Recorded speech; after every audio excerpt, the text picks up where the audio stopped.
Let's talk about Davidoff's Signature line. This is a blend that I often recommend for people who are having their first cigar or for people who are just looking for something nice, light, and easy to enjoy.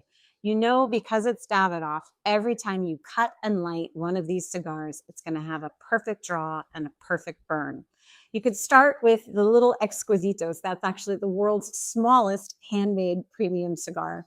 The 1000 is a great little petite Corona.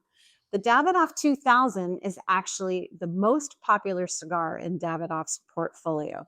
It's a great opportunity to enjoy a fantastic cigar without having to make a huge commitment in time. Then there's the 6000, which is a great Robusto. The Davidoff Signature #2 was actually Zeno Davidoff's favorite cigar. And then the Signature Toro is perfect when you do have more time to enjoy a fantastic light blend. Thank you so much.